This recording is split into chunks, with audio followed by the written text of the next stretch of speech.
In this tutorial, I'm going to show you how to embed rose quartz crystals and do a flower bloom in our crystal gem edge trinket dish. As you see, that's the mold right there that I'm going to pour in. And there's my size 0 rose quartz crystals and some ultra fine silver glitter. I used 2 tiny scoops of the glitter in the resin, and I'm using magic resin, tabletop resin. I mixed up 3 ounces. I don't think I used all of it, but just to have enough, you've got to make a little more. I put a little bit of the glitter in the silicone cup, and I'm going to pour a base around the edges. I've learned when embedding crystals and things, you don't want the crystals up against the silicone because it will create holes. And I chose to use the magic resin tabletop because it's a little bit thicker, so I figured it could support the stone's weight and not let it poke through. I am speed ramping some of this. I then poured a little bit more resin and started adding the rose quartz. You don't want a really wet look with this. As you see, I'll add some more crystals here because you don't want the resin sitting on the top. You want the resin to be full of the crystals. That looks good. And as you could see, it was too thick to pour. So moving on to the trusty little spoon, I start spooning in the little edges. I'm really surprised that I didn't make a mess of this because I'm not the cleanest pourer. I don't color within the lines. I will speed this up hopefully so you don't have to watch me doing this space by space. But basically I'm just putting this in on top of the resin. I do go back a little bit. If you were closer in on this, it was zoomed in, you would see there's some spaces. So I do go in and use a silicone pen and kind of tap the crystals down or add more crystals where I need them. I did want those crystal gem edges to be full of the rose quartz to create a perfect frame around my flower that I plan on doing. When you look at resin pieces, you've got to figure when you add stones, it makes them heavier. So then it's not just plastic that you're creating. You're actually giving it some sort of look, some sort of, I don't know what the word I'm looking for is. Je ne sais quoi. No, that's not the word. All right, going back to the video, adding some more rose quartz to some more resin. I should put it on a speed up thing now. Speed up the video. I just wasted a half hour of my time watching somebody make mistakes and just do a bunch of nonsense in a video that should have taken like less than 2 minutes to do. That's why my videos are so short. I edit them. Up, here we go. Now we're going a little bit faster. Oh, the crystals do add value to the piece. That's what I was thinking of.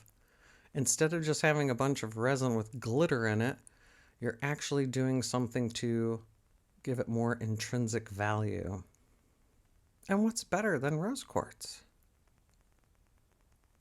With this mold, I've created some with just glitter on the edges and a different color for the center. I like the idea of the crystals. I have one in the works right now that has some white mica powder with silver in it. Don't know what I'll do on the center for that yet, but this mold gives you lots of possibilities. As you can see, this video will be longer because it's taking so long to fill up those crystal edges with the rose quartz. And I even had some left over to do ring cones with, so I did not use the whole 3 ounces to fill that up. But with this mold, whether I'm doing plain resin or with the rose quartz, I'm filling up to the edge of that center portion because that's where I'm going to be pouring my bloom.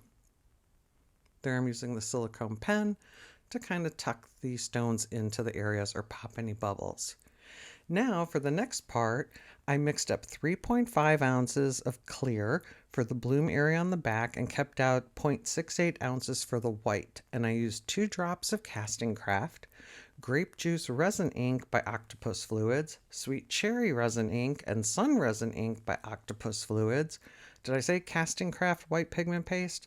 And then I had some rhodolite garnet crystals, crushed glass, and glitter. And I waited till the resin was about 33 degrees Celsius. because that works best with blooms. For this one too, I didn't want to go crazy with all my colors, so I just kept it to the 3 colors and very few drops, not 18 drops. I think only 3 to 4 per color. There's the rhodolite garnet and the glitter mixed up with some resin. And that's the grape juice. It's a purple color. And the sweet cherries, like a deep pink. And then the sun is a yellow, and I think I put 2 or 3 drops in the center. And then I have the white in the piping bag, and of course I made a mess there to start off with. And I'm just doing a simple circle here. Usually I do curlicues for some reason, but I don't know why I was following all the rules here today.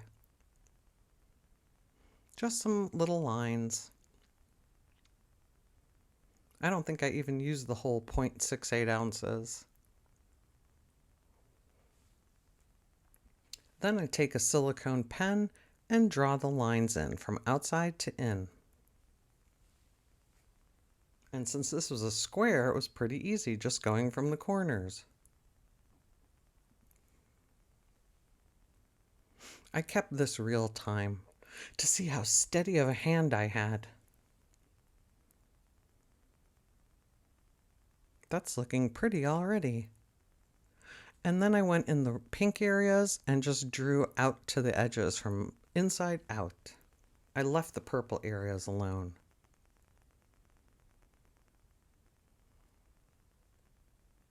Again, this was magic resin, their tabletop resin. I found that that works best for blooms, as well as J. Dixon's low viscosity resin. Both of those give me the best results. Once that is cured, I pull out my Pearl X Interference Violet, and I'm speeding this up here. People always ask me, what's that white stuff you put in there? It's an interference powder, and it'll show through those clear areas, so the black that I pour on the back won't drown out the flower. It does give it a little bit of a pop. That's why I like using it. I also put it on the rose quartz areas because I figured it would lighten it up and not to have the black just come right up against the rose quartz crystals. I've done that with silver metallic powder in the past and it worked really well. See that little shine?